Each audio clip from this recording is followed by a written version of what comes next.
If you grew up with any kind of dysfunction and forgiveness doesn't feel like the right route for you, this podcast is definitely going to help you. In this episode, I speak to Maike Mullenders, and her story is a very powerful one. She grew up with a dad who was very unwell mentally and emotionally. At 11 years old, she was told that her dad was going to take his own life and that she had to say goodbye. That never came to fruition, but Maike eventually lost her dad to suicide when she was 21 years old. But alongside his suicide, he left a confession that suggested he had been inappropriate with Maike, something that she doesn't remember. All of this has meant that Maike has been on an incredible journey of healing. I absolutely love the way that she talks about acceptance, the way that she explores forgiveness, and how she has found freedom in accepting that some things you just never know. Big trigger warning for this one. There is talk, obviously, of sexual abuse, suicide, depression, and parental enmeshment. So please look after yourself and do what you need to do in order to stay safe throughout this episode. But otherwise, this is a really powerful episode, and I really did take a lot from it, and it was affirming to see where Maike has been able to reach even after all of the struggles that she went through. Very inspiring, very powerful, and very validating. I hope you enjoy this episode of Dysfunctional. Dysfunction is everywhere. In our families, in our cultures, and in our systems. And this is Dysfunctional, the podcast that helps you name the things that most people can't or won't see. Let's call it out, break it down, and maybe even start a bloody revolution. So, Maike, we are back again. We're doing this again, and maybe we're very lucky to be doing that. So, firstly, how are you doing? I'm good. Yeah, I'm really glad we're doing it again. I really enjoyed our first conversation. So, yeah, do you know what it is like? The fact that these podcasts are just really good conversations. Getting to do them again, it'll be slightly different, and we have no record of the first one now anyway, so we'll never know if it was better or worse, but we'll have a feeling, I guess. Absolutely. So yeah, just like starting again from the top, why don't you just tell us a little bit about who you are and how you came to be that person? So professionally, I'm a yoga teacher, and 2 years ago, I wrote a book about my childhood, which very succinctly put, I had a dad who had undiagnosed mental health issues, or that's the assumption I'm making. And he tried to take his own life several times throughout my childhood. I guess the most challenging one for me was when I was 11 and I was expected to say goodbye to him, knowing that that was what he was going to do. He stayed with us, but then when I was 21, he did take his own life. And at that point, he left a confession to the police in which he stated that he'd been inappropriate with me, which was something I had absolutely no memory of. So I'm dealing with the fact that my dad's just passed away. At this point, I'm his next of kin. So I have to do all the liaising with the police. I have to organise the funeral. But I'm also dealing with this statement in the confession that he's left. And really, I guess I spent the next 20 years mulling that over and wanting to know, was it true, wasn't it? At different times, it sort of took up more or less of my energy. But in the end, I just had to come to a point where I went, I'm never going to know, because I was always so scared that my memory would play tricks on me, that I would make things up. I would, sit there trying to imagine, trying to think. And I just, it took me 20 years to get to the point where I went, you are never going to know the answer to this question. So now you've got a choice. You can keep torturing yourself with it, or you just choose to go, okay, I'm going to live with not knowing, and find peace with that. So so that's, I'm also a mum of three, which is a great joy and an absolute head mess. But yeah, that's something that I always wanted and that I'm really proud of. So Yeah, I think we'll definitely get on to talking about some of that, what it's like to parent as a result of that. I want to come on to what happened when your dad took his own life, but there's something that you said I just want to hear a little bit more about, if you can. You said when you was 11, you were expected to say goodbye to him. Do you mean he made you do that, or he had attempted and he was in a bad way and so you had to go and say goodbye? No, sorry. So he said, I am going to do this. So yeah, I mean, my mum was there, so they said, this is what's going to happen. And I had to say goodbye to him and then walk away knowing that that was what was happening at home. And it was only because it didn't work what he'd planned that he was still alive. So yeah, I think as a child, that was so much. I don't think I could comprehend it. And as a consequence of that, I disassociated a lot because it was just too much to hold. And so actually, when I then went into therapy later, a lot of the work was going, this actually happened and this is not normal and this is not okay. But as a child, I was sort of, I knew it wasn't normal what he was doing and what I was expected to do. But on the other hand, I didn't know, I felt powerless. I didn't know what to do about it. Yeah. So, yeah. And the strange thing was that when my mum and me went home, no one ever really talked about it. So it was, yeah. And I obviously didn't talk to anyone at school or friends or teachers. Well, and so forgive me if I'm like asking questions that are a bit too, say, I don't know if it's easier to say, but he sat you and your mum down and said, this is what's going to happen. And then your mum took you out. Well, so my mum knew it was going to happen, but she didn't want him to tell me.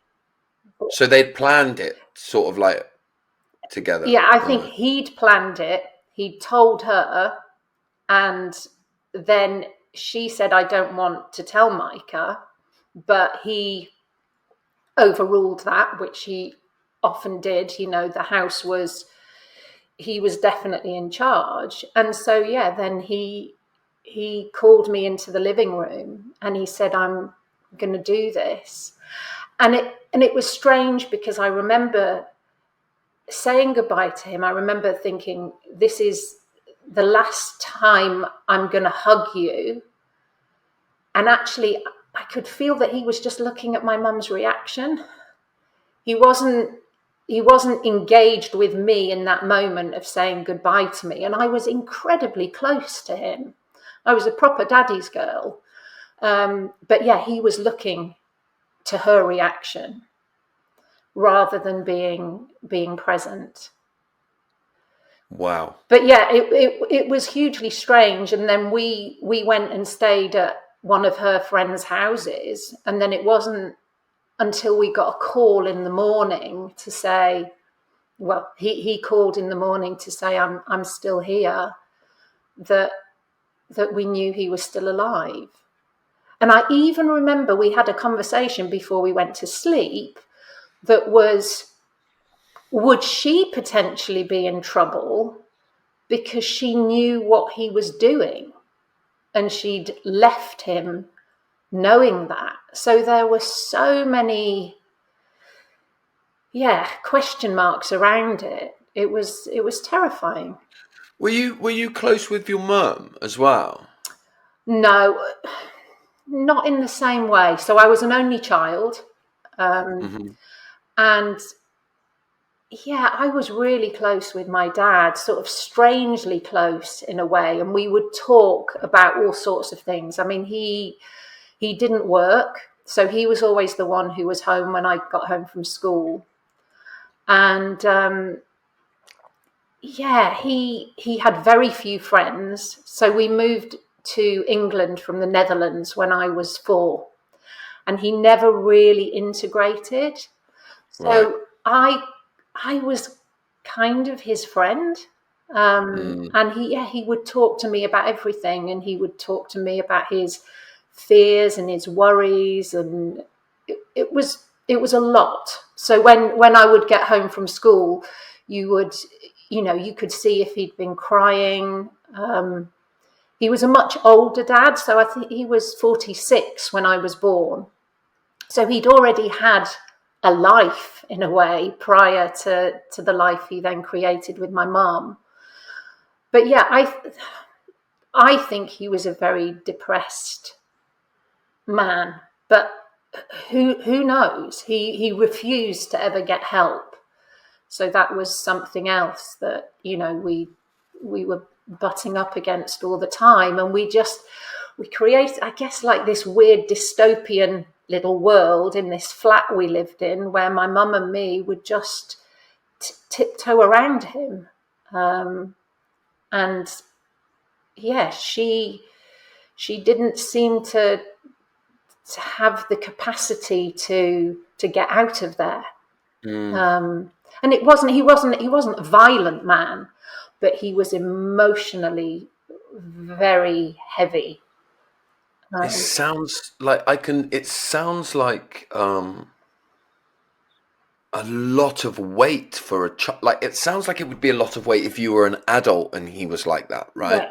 So the fact that you were a child, I'm trying to, like, when we're children, our parents are gods to us, right? We don't, because you don't have any other point of reference, right? So you Yeah. don't, like, it's not even like you believe what they're saying. You don't even realize No, that anything question else it.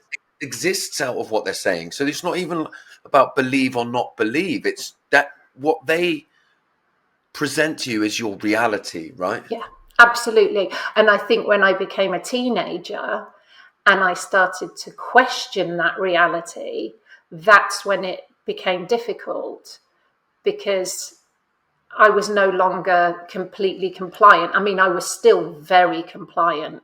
We completely adapted our behavior to him. And my mum would talk to me about it occasionally. She'd go, your dad's a very troubled man.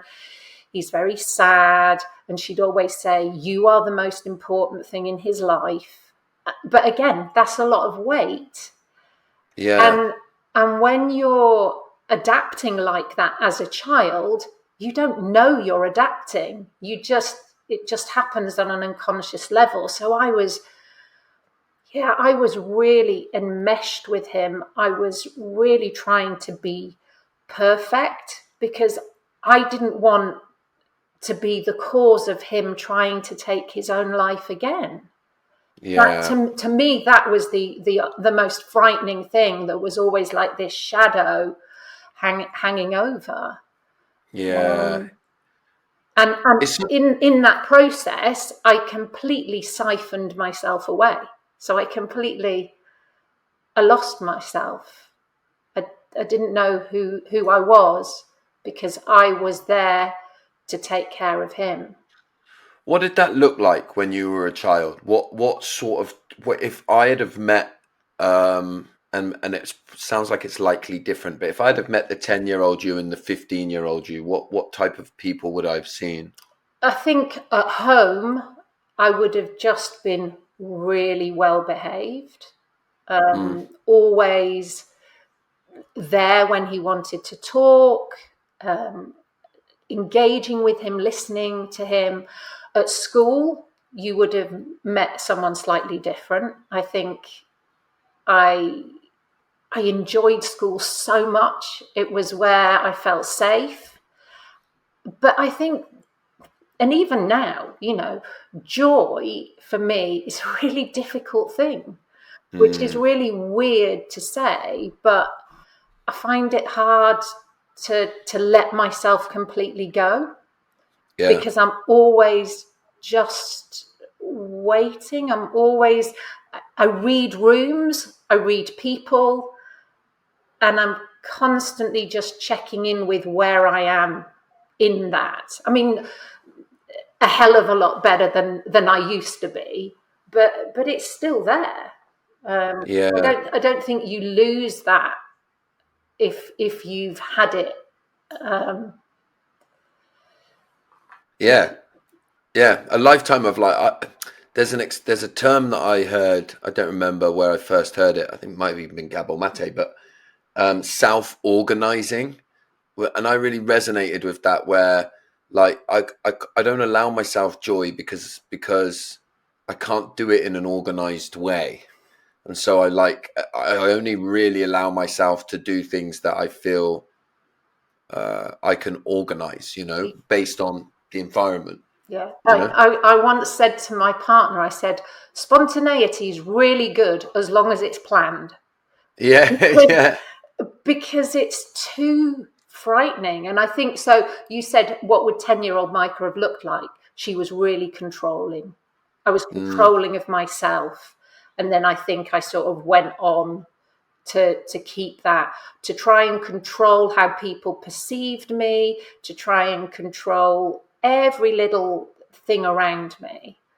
And mm, that was where I felt slightly safer doing yeah, that. yeah, it makes total sense. Yeah. So there was loads of work to do at a certain point on picking that, because I couldn't have a relationship, because in those relationships I became completely adaptive.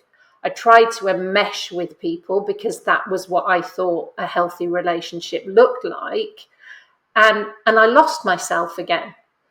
Yeah. So yeah, those patterns just weave through Mm, in the most frightening way. And I think what I really like about the way you talk about healing, about evolving, about growing, is that it doesn't just suddenly click. That's it.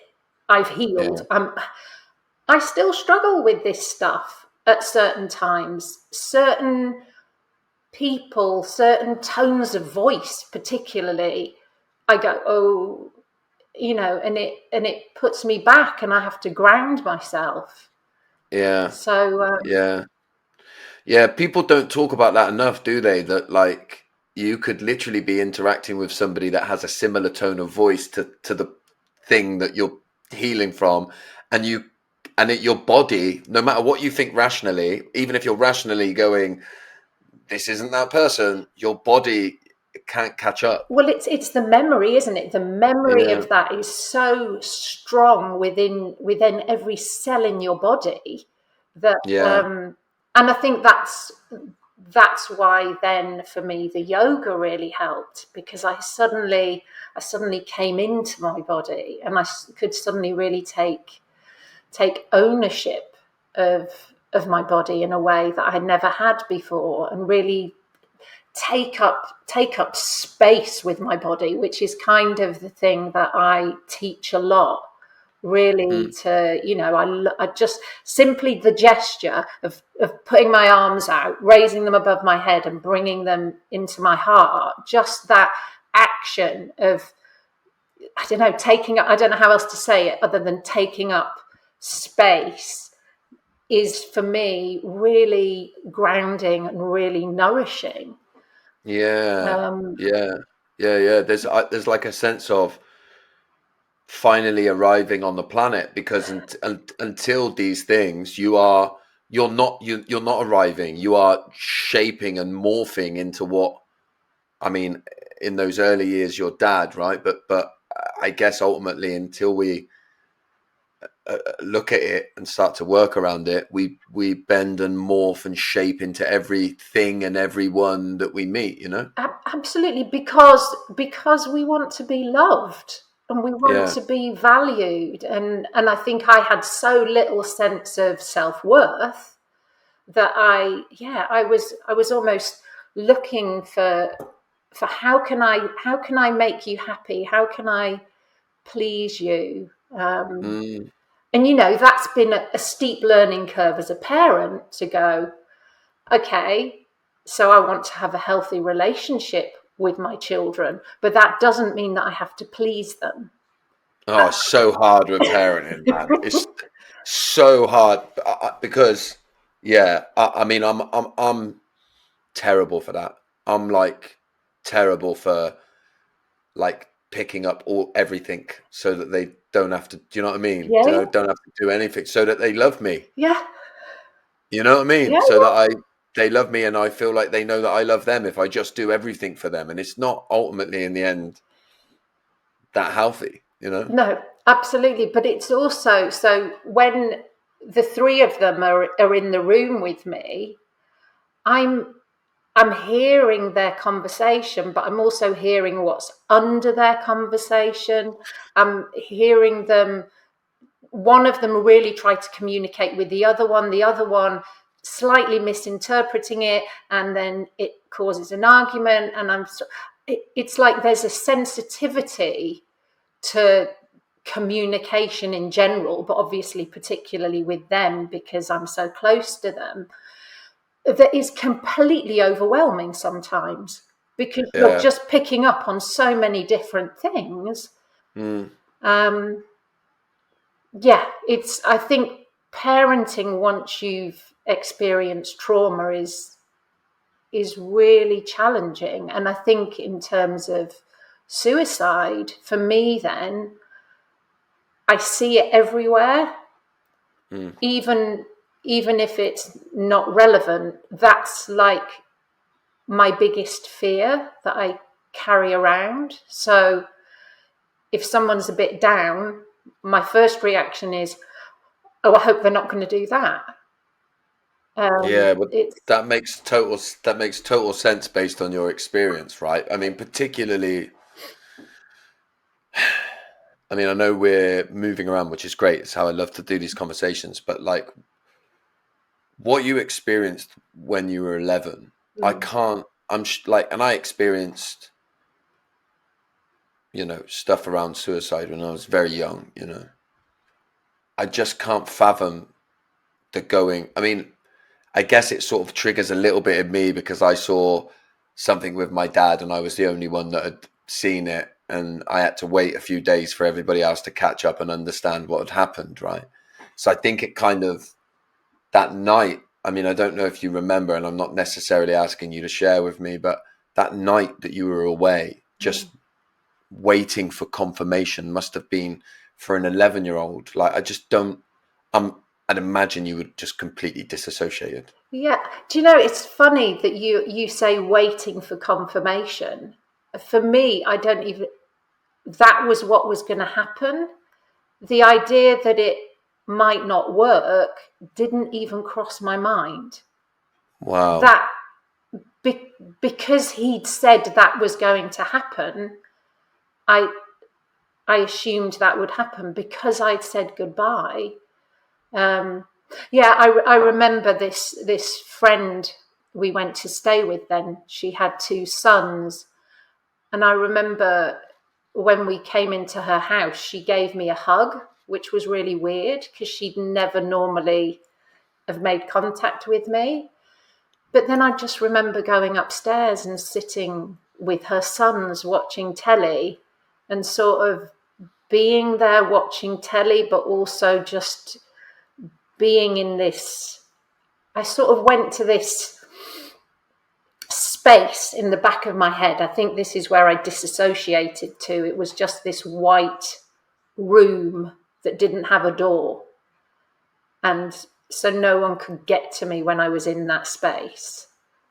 And I would just sit there so this space is then in the back of my head is how I describe it. But yeah, I think I totally disassociated. And the thing was, I had a ballet exam the next day.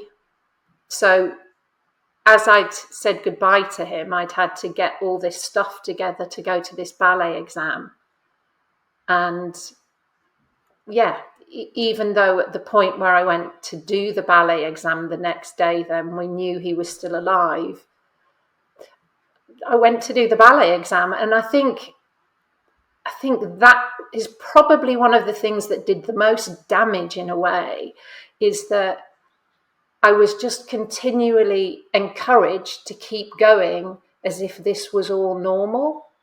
Yeah. There was never an acknowledgement of that was really unusual, that was really strange, you shouldn't have experienced that. It was all just, yeah, it was all normal. When again, like, I'm asking some questions here, and sometimes the answer might just be I don't know, right? But I'll ask them.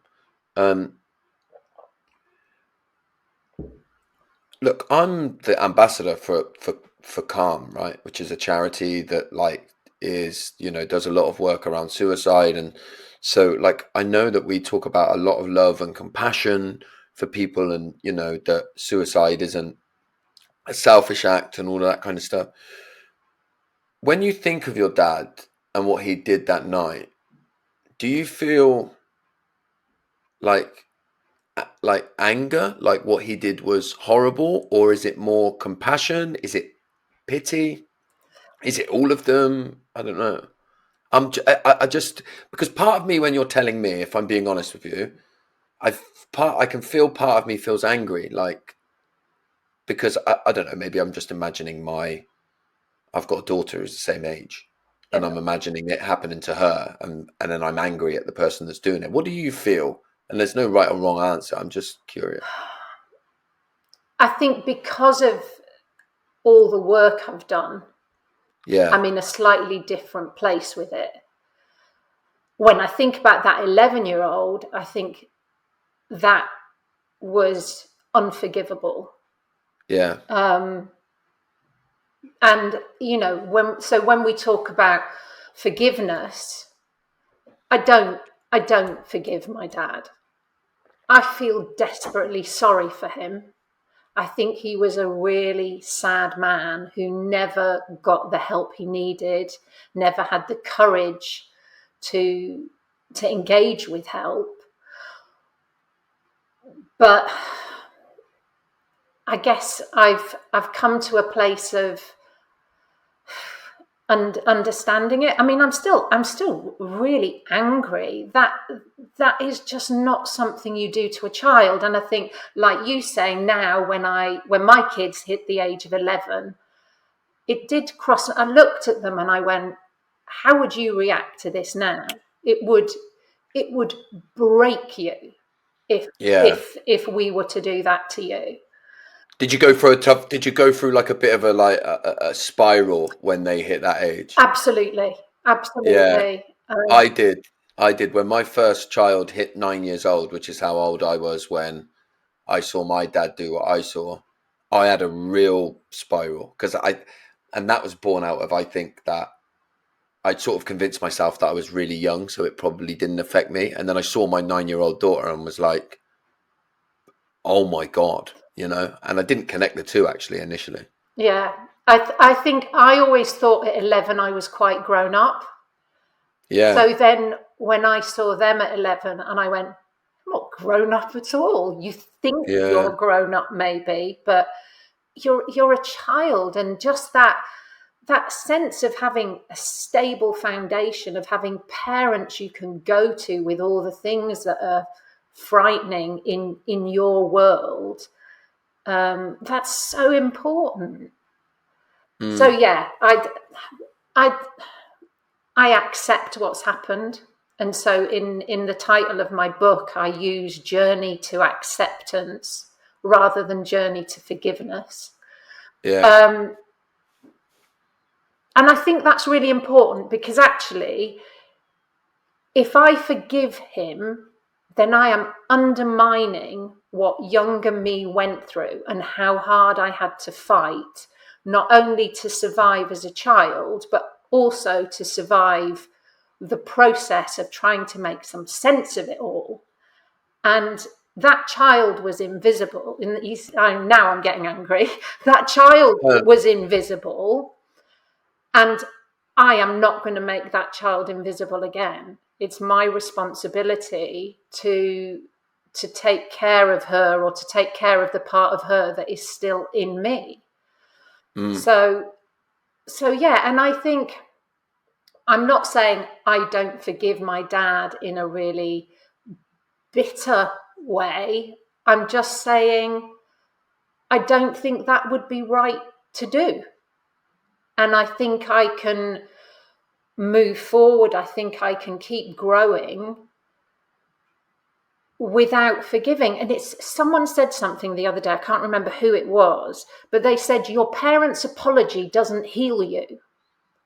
And I think that's completely true. So even if your parent apologizes to you, that doesn't heal everything that you've had to go through to get to a point of going, I'm okay.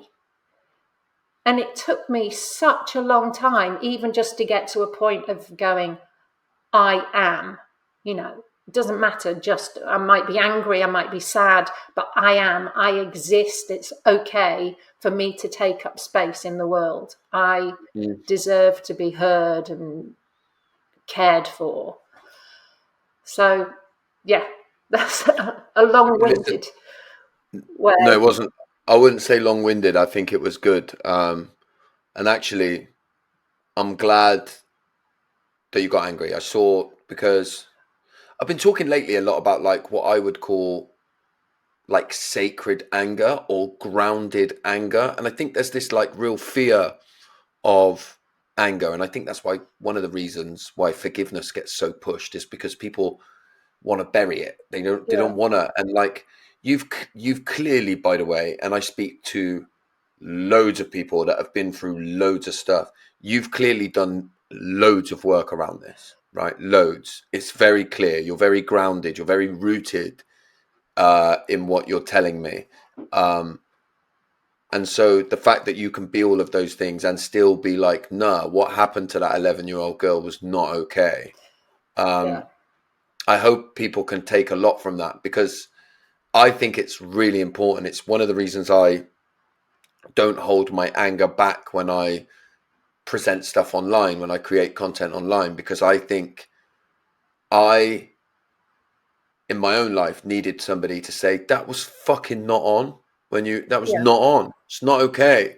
And that's it. And leave it at that, and not be like, but you've got to do this and that. No, it wasn't okay. And it's like freeing to go, oh, thank you. Yeah, it fucking wasn't, So the first time that I was working with a therapist and he used the word neglect, he said, I think you were neglected as a kid.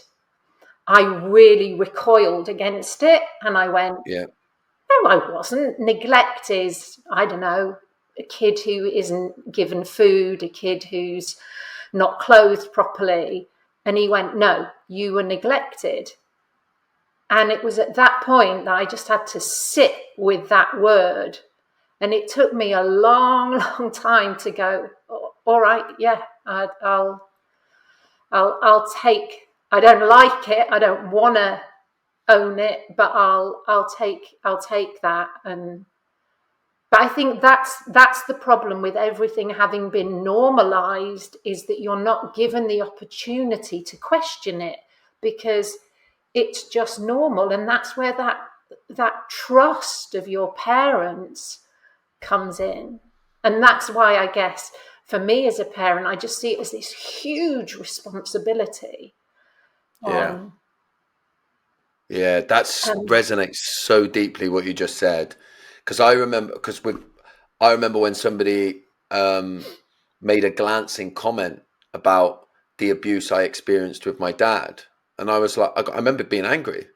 I never told you my dad was abusive. He was an alcoholic that was physically violent with my mum in front of me when I was a child. I was like, but he wasn't abusive. And then you go, that fucking doesn't make sense. Yeah. And I needed to realize my body, my head couldn't take it, but my body, even now when I say it, my body goes, oh yeah, that's what we've been holding, Yeah. That's what we've been holding. So like, I'm really glad and grateful that you're able to say that, for people listening particularly. Yeah, I think it's really hard though. And I think for me, my dad's emotions were so big, or at least they were very big to me because I was a kid.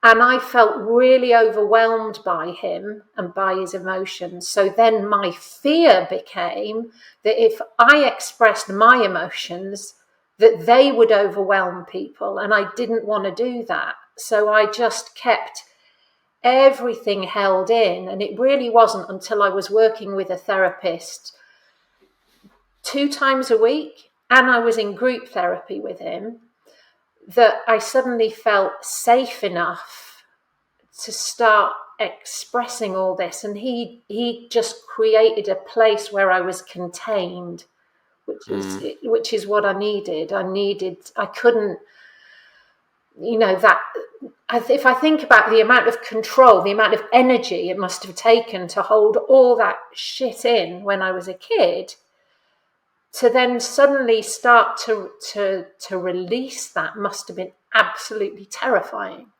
Yeah. Yeah, it's a massive step. And so I want to make sure that we come on, because I think you've got, I want to know how you've got to where you are. But can we just, because we've mentioned it, and I want to make sure that people understand. So your dad ended his life when you were 21. Yeah. And he left a letter, and in the letter, it said that he had been inappropriate with you. Yeah. I'm not asking you to tell me exactly what it said, but did it say how, or did he leave this feels really awful to use this term, but like a generic comment that he was inappropriate with you? So he left a confession addressed to the police. He left a letter addressed to me, but he left a confession addressed to the police. And in it, he said he had been inappropriate. And that he said other things. So he said he'd shoplifted books, and various other things, but he didn't say more than that, other than he'd been inappropriate with me. In the letter he left to me, he said, I've given you the wrong start in certain things in your life. I didn't mean it badly, but I'm a weak man. I'm sort of surmising. Yeah. But so, yeah, I had no memory of physical or sexual abuse then, but I do know that he himself was abused when he was a child. And in the letter he also wrote, I wish I could be questioned under hypnosis. So I think he himself was completely confused about, maybe he didn't even know whether he had or hadn't done it. And I think so. This is why that question mark was so huge for so long. And I really tortured myself. I went and had hypnotherapy to see if there was an answer that they could come up with. I just really wanted to know, because I thought the relationship with my dad is complicated enough as it is. Now you're telling me that potentially something's happened to my own body that I don't know about, which I also found really difficult. But yeah, I explored it in so many different ways that I was actually just sitting meditating, or doing my version of meditating, which was just sitting quietly.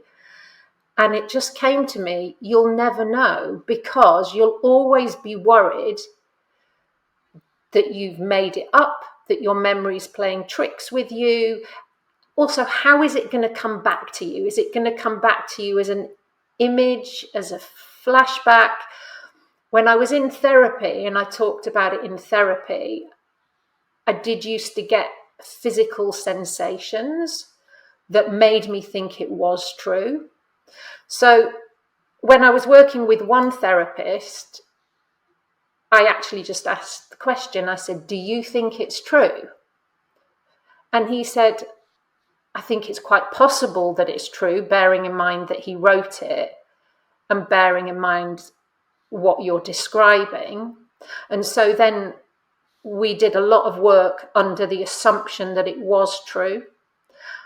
I then, because I moved to a different city, I started working with a different therapist who said, "I don't think it is true necessarily, and you're using this as a distraction to work with what you actually do know factually." So I also felt it was strange. In the same way that I felt pulled between my mum and dad as a kid, I suddenly felt pulled between these two therapists.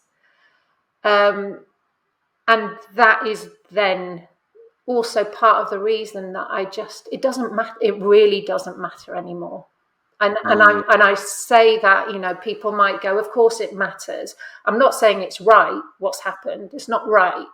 But it doesn't matter if it happened or not, because actually I am me, I'm okay, and I'm living a life that's of course been massively impacted by that, but I'm living a life that's beyond that now. Yeah. There's loads of I've read loads, and I don't know, seen loads of lectures and stuff just on there was like at one point they reckon there was like an epidemic of therapists that were making people believe that they were abused when they were kids, but it was like memories and flashbacks that weren't real, and they were like pulling them out when they didn't exist because they thought that the way that they felt must be based on some kind of trauma. Do you know what I'm talking about? I Butchered that. don't know it in detail, but I have heard about it. Yeah, which was Yeah. also going on, which was also. Did you ever think, oh my God, I do remember something, but I can't trust it? Because I feel so like the reason I'm asking you is because the only thing I can liken it to, and I don't mean to downplay what you experience, but like placebo effects and stuff, like I can get symptoms of things in my body just because someone said you might get the symptom. I swear they don't exist, but I can think them almost into reality in my mind. So I just can't imagine what you must have been going through. Like there would have been times when I feel like if it was me, I would have been almost forcing myself to remember something that didn't happen. Absolutely, and I think that's why I knew I had to stop. Yeah. I mean, there are certain things that I really clearly do remember. So I remember being a kid, maybe 8, 9, and waking up and him sitting beside my bed on a chair in tears, just sobbing. And my way of responding to that was just sort of pretending to be asleep, because I didn't know what to do with that intensity of emotion. And yeah, and I think that's why I'm at a point where I just go, I'm never going to know. So sometimes something will happen and I'll go, maybe it was true. And then other times something will happen and I go, well, I don't know. And I think I guess this is the big thing that I've learned, is to live with all of it. So to live with loving my dad, because there were things about him that I really loved, and there were things about him that were great. There were things about him that were really bloody awful. And so it's living with both those things and not needing to, I think so part of my very controlling behavior when I was younger was that I would categorize things unconsciously as, good or bad, because it made me feel safer. Whereas now I just go, well, it's all of it. It's good, Yeah. it's bad, it's absolutely awful, and it's amazing. And just learning to live more without needing it to be concrete. Yeah. Yeah. Which, by the way, I think is something that most people that even might not have been through what you've been through. I think one of the biggest problems in the world today is that everybody seems to need to live black and white, and they can't live in the nuance of the reality of life, which is that everything is, the answer is nearly always both and all of them, isn't it? Do you know what I mean? Yeah. It's almost never one or the other. That happened when you were 21, right? Yeah. The letter happened. How long did you just wrestle with it? And was there a defining moment, like where you realized I've got to let it go, or was it a gradual process? Like, and how long did that? Because, like, was it years Oh, it was that you just years. battled, It was just years. battled with it? Yeah, I Yeah, mean, not always, not like I've been tortured for 20 years with it, yeah, but I would, say I was distracted, I don't know, when I had the kids. yeah, That took up a lot of time. So that thought just wasn't there. But it was, yeah, when my youngest daughter was born and I went back to meditating or just sitting. And it was then that it literally just came to me, you will never know. And how many years are we talking post 21 was that? 20, 20 years. It at, was at 20 years. least, Yeah. at least, yeah, maybe even 25. Because yeah, it was just such a huge thing. And again, I mean, I tried to talk to my mum about it as well, and we sort of came up with various conclusions. Like, we thought maybe he said it so that you really hate him, so that it's easier. But I think that's an oversimplification of it.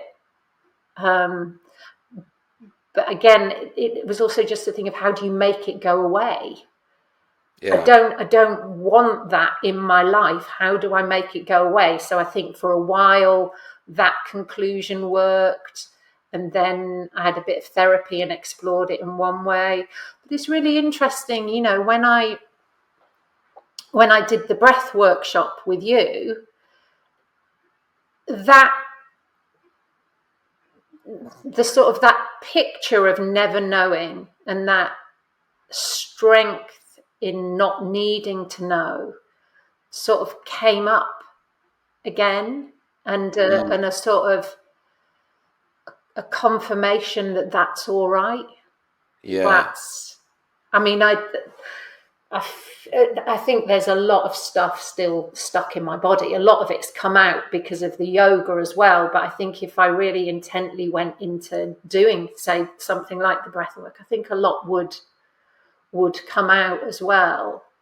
But I'm also, when I had the really intense therapy, I couldn't do anything else. I was doing the therapy.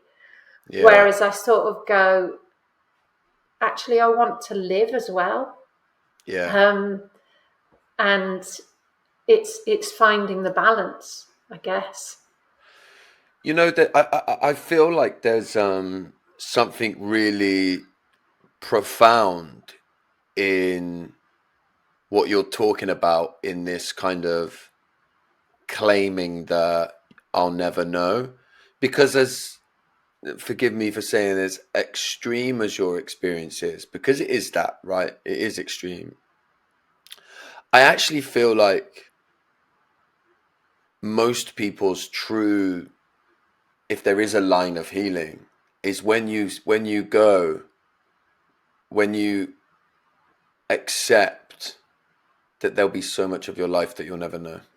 Like, I really believe that, people ask, I always think about, why did my dad end up doing what he did, and why didn't he stop drinking, and why have I been able to, right? Just take those two things. I can't give you a proper answer. I can tell you loads of things that will humor people and sound great, and I'll articulate them brilliantly. But the truth is, you'll never be able to answer that question. And actually, it's like, how do you land at a place of understanding that you'll know very little in life, actually, like, even like as a parent, you'll never know if your kids will go on and live a happy life. You don't know. Like, when you get in relationships with people, will it last forever? Will they ever hurt you badly? You'll never know. So like in our lives, we have to let go all the time, don't we? Yeah. We have to come to a place of not knowing in the things that really matter. So there's something really profound that I'm hearing in what you're saying, in what you've been able to come to. Does that make sense? Yeah, absolutely. But it's also that thing of letting go of expectations. And I think that I've really learned, there are principles in yoga that I'd never really thought about. And so when I started to read about them, they were really profound to me. Ahimsa, do no harm, be kind to yourself as well as being kind to others, just soften, keep softening. And for me, I think it's accepting that I'm incredibly vulnerable has made me feel strong. And it's those two counter things, I am really vulnerable, but I am also really, really powerful with it. And I know when I'm numbing out. I know that I still do unhealthy behaviors. I think, my Netflix is the thing I go to, and I know when I'm doing it, and I just know that I'm just completely blindly watching to escape from having to sit with what's going on. But I'm much softer with myself when I do that, because I know I do a lot of other stuff as well. Honestly, this stuff is like real. This is my language. This is real gold stuff to me. I'm not just saying that because you're in front of me. This is like this is the things that I really believe. I remember when I first got sober, which is when I would say that my healing journey actively started, 13 years ago. I saw all of these, because I was in recovery spaces where people were trying to get sober. And there was this group of people that were like talking all these words of wisdom, and they were doing the work. And so they were like free and living their best life and all that stuff. They weren't as attractive to me as the people that were like able to just own that I'm a human being. I remember like they were able to like self-deprecate almost, in a way where it was like, yeah, last night I went home and I just binged Netflix all night, and you know what, I'm doing all right. And I was like, you have to be in a place of self-comfort to be able to speak like that. You have to have reached a real place of self-acceptance to do that, to not have to be like, yeah, I'm smashing it, I'm flying, I'm doing the work. That's, you know what I mean? But that's what we are shown more often than not, is those other people, and I don't, that doesn't appeal to me. What appeals to me is what you're talking about here, Yeah. Well, I tried to be perfect, literally, all same. years, and it broke me, and it wasn't real. And I think having morphed into so many different people over the years to try and make everyone happy except myself, now being authentic is like the most important thing to me. I don't always achieve it, but being real to myself, being honest with others, and that's how I enjoy teaching as well. I sort of, come to the space as you are today. And I've also I've also learned a lot from being in community. So I volunteer for Survivors of Bereavement by Suicide. And when you're sat in a room with 15 people who have all been through immense pain, all very different, and they are just talking really truthfully about that pain and how they try and manage that, and one day it works and another day they fall apart again. That, in a way, like you're saying, to me that is the most beautiful thing there is. And it's not about being glossy. It's just about being real in your pain, or in your successes as well. And I mean, I guess that's where maybe I've still got some learning to do, in that I still find it quite hard to go, you've done some good stuff, you're all right. That still feels a bit more challenging to me. But hey, I'm doing my best, and that's all any of us can do. Yeah.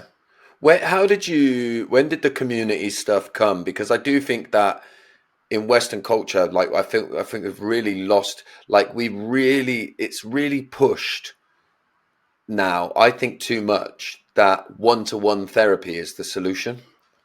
Like, and I'm not saying it's not, people shouldn't do it, right? If anybody hears what I've just said and thinks that, they're wrong. I'm not saying one-to-one therapy is not right. But I do think that it's pushed as the greatest ideal, when actually my biggest healing over the last, nearly 14 years has come in community spaces, without doubt, to me. So for me, it actually came after my yoga teacher training. I finished the training and I went, I really want to start to give something back, because I really started to feel better. And so I started volunteering for SOBs, thinking, I'm doing a good thing, I'm being a volunteer. But actually, when I found myself in that space, I went, oh, there's loads for me to learn, and there's loads for me to take from this. And it's just that feeling of not being on your own, we're talking now, you're saying, oh, I relate to that. And I'm going, oh, I can connect. That in itself is just so hugely healing, just feeling heard, feeling seen, feeling validated, and that coming from both sides. And especially when you're talking about something like a suicide bereavement, because it's still connected with so much guilt and shame, that actually sharing that in an open space is incredible. Yeah, I was laughing slightly when you said that you went to volunteer. Look at me, I'm doing a really nice thing. That's exactly what I did with NACOA. I went to NACOA, a charity for children of alcoholics, as a volunteer, and in my mind it was like, I'm sober.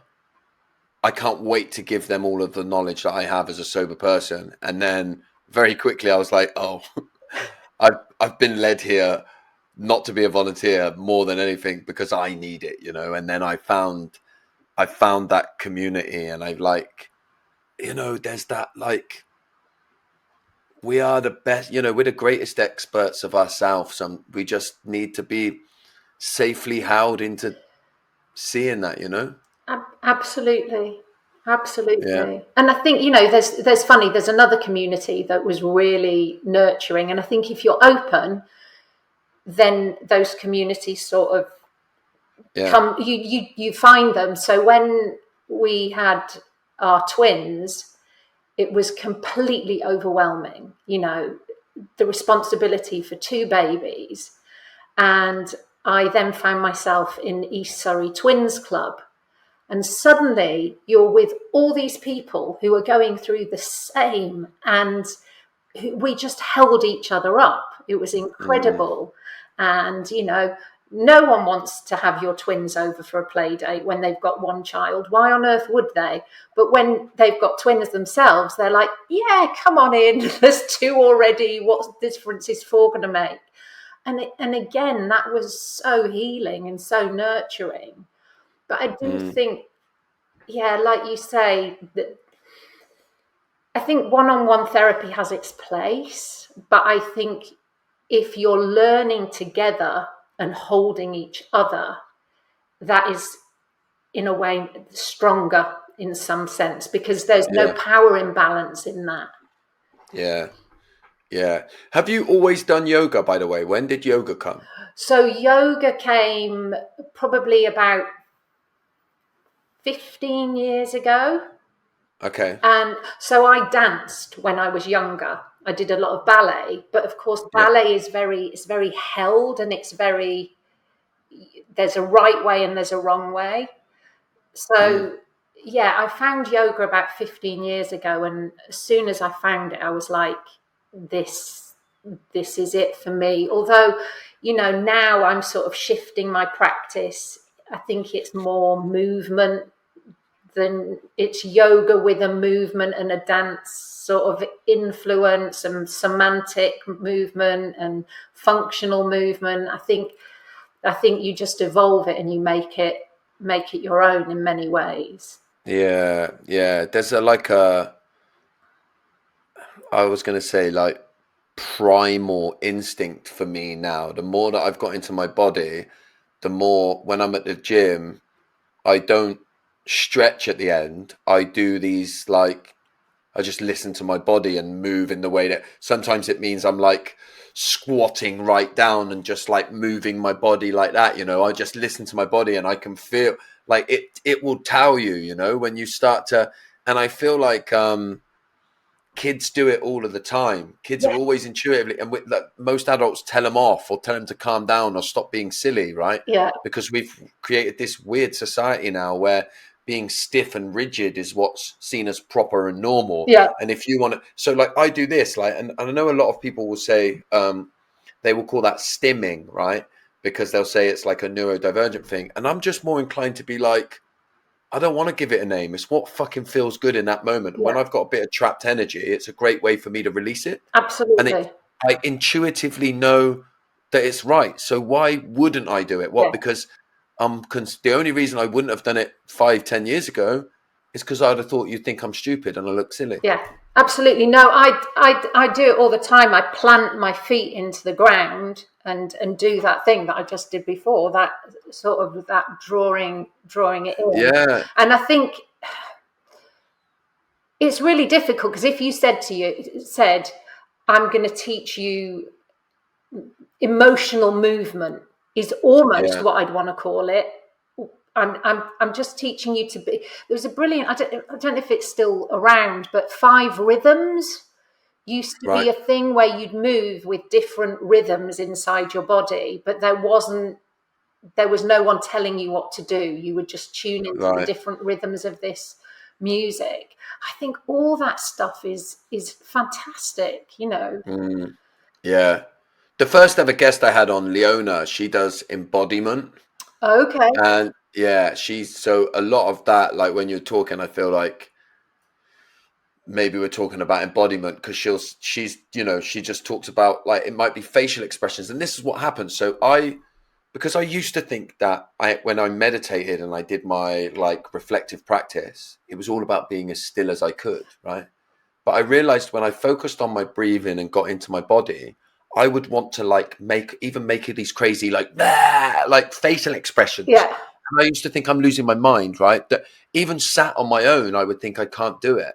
And then slowly over time, I started to let go. And I realized that sometimes I'm sat there and I'm like looking up and like opening my body so that like I'm in my mind, there's a sense that I'm like releasing and giving out from my body.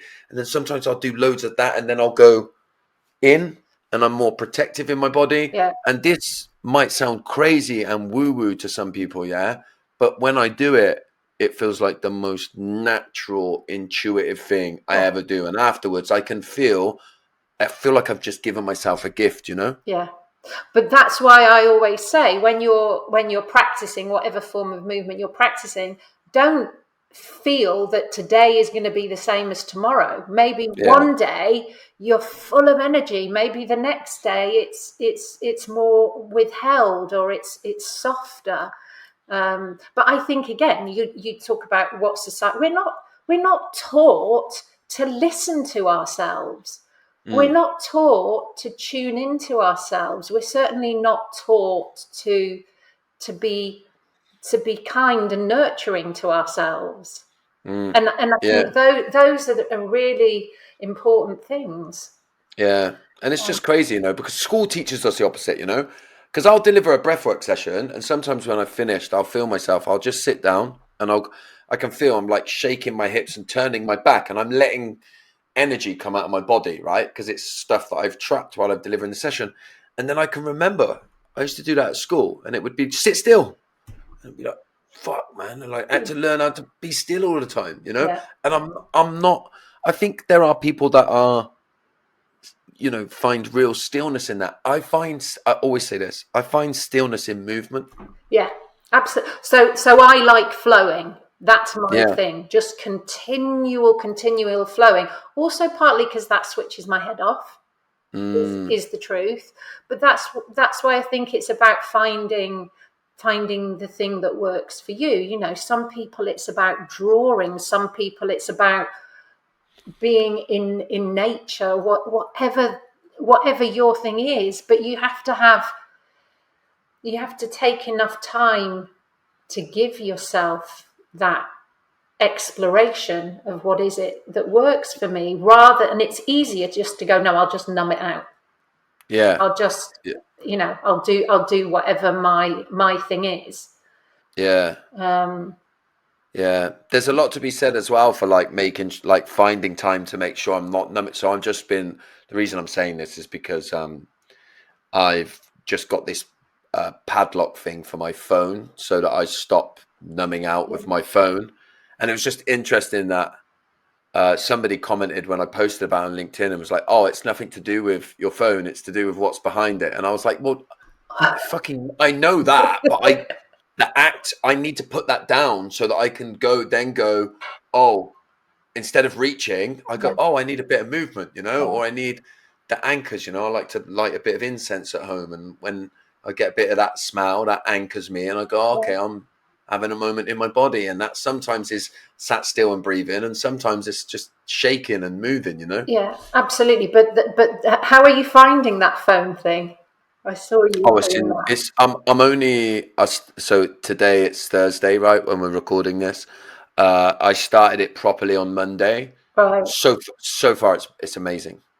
I got in a complete rut with my phone, where the problem with the phone, you know, like you were talking about with Netflix, like because the phone's there 24/7, Yeah. I was doing it every single moment I had was filled with escape, and it just got silly.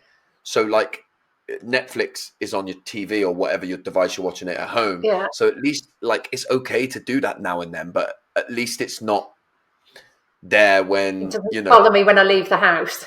Yeah, like I got to the point where I'd stop this podcast to say goodbye to you, and then before I did anything else, I would 10 minutes doom scroll. If I was walking to the car, I would doom scroll. So there was no contemplation time, and I could feel it was frying my mind. It was frying my mind. I wasn't doing any processing ever. Yeah. And just in the 5 days of putting it down, I realized like I'm like it got to the point, I'll be clear with you, like I made dinner yesterday and I cooked some stuff properly. It got to the point where I wasn't even doing that because I was just escaping, numbing. Yeah. And I've been through some stuff this year, so it makes sense. But at some point you have to go, I'm gonna put a fork in the road, and I'm gonna do some of the processing. So it's been amazing. Oh, Yeah. good. And the thing is, though, you can put a stop to something. And well, I should talk from my experience, that I will stop something for a bit,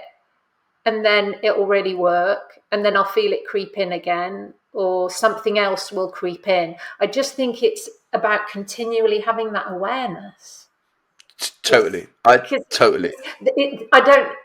If that lock thing was like the instant fix, that would be amazing, wouldn't it? But Yeah. I don't. No. It's about continually Always. finding and just being in relationship with what you're numbing and with yourself. Totally.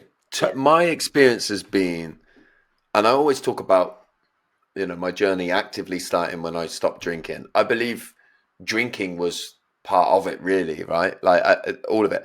So, but over the last 13 and a half years, it has been a series of putting something down because it no longer serves me. As a result of that, finding something new that opens up my world and makes it amazing for a bit. And then that runs out. And I end up having to put that down. And then I find something else. I did it 2 years ago with sugar. I basically have zero refined sugar in my life today now, Wow. right? And that's just normal to me because I quit it. It changed my life, and I thought, and every time I think this is it. It was sugar all along, and then I stop it, and then after a year, I realize it's something else, And right now, it's my phone, but I do Yeah. feel like the act of stopping this is going to be like do what sugar did for me. Sugar was when I stopped refined sugar. It was massive for months. It changed my life, like drinking did, Yeah. until it didn't. And then I got to find the next thing, and it's Yeah. always that's been my journey, Yeah. is series of picking stuff up and putting it down. No, I Really, can really, yeah. really relate to that, and it'd be lovely if it was like you could just find the one thing. But I just think Yeah. we're human, and you'll go on to the next thing, and yeah. Yeah, yeah. There's been lots of moments when I thought I've ran off into the sunset. And I've like, oh, this is it. I am running off into the sunset, but it's never been it. I'm always like, it turns out it wasn't it. And then there's another thing, but that's like in some ways, and I can tell through like the way you're smiling, like actually, I think you learn to sort of love that. You learn to enjoy that. You learn to know something else will come along and I'll get my teeth into it and I'll love it and it'll light me up for a while. And then I'll have to go again. And I sort of, I'm here for the ride, Yeah, but that's being alive, isn't it? That is it. Yeah, Yeah. that is it. Yeah.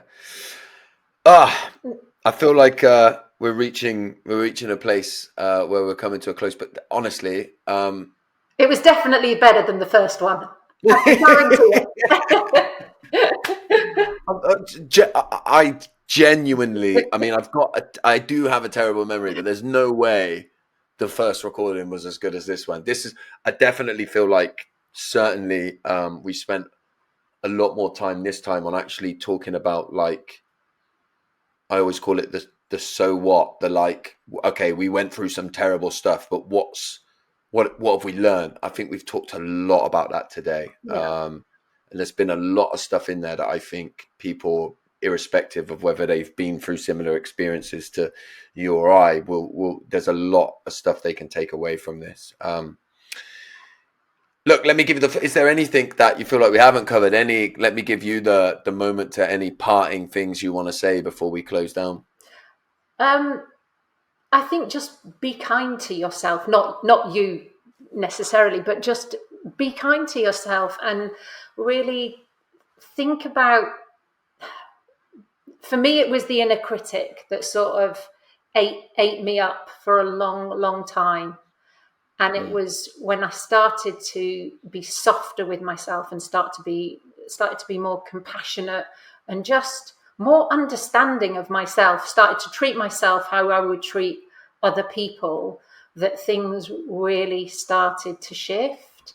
And also, sometimes you have to be really brave and you have to do, when I published my book, there was a sense of, all this has been hidden so long, I've kept it a secret for so long, and it was just like, wow, it was out there. And it doesn't matter if it sells, it doesn't matter if it does well. For me, there was just something about getting it out. And also coming back to that idea of community, finding the people and the space where you can not be alone, because I think that was the thing that really killed me, was being so isolated. So actually being with other people is really important as well. Yeah. Yeah, it's amazing, isn't it, that in the end these things they sound very simple, and it is that we get caught up, I think, trying to find you know, the next amazing thing, when actually it comes back to be kind to yourself, love yourself, try and love others, and be in community. Yeah, absolutely. And don't expect it all to resolve or solve it. It's a life's work, whatever it is that we're working on. Yeah.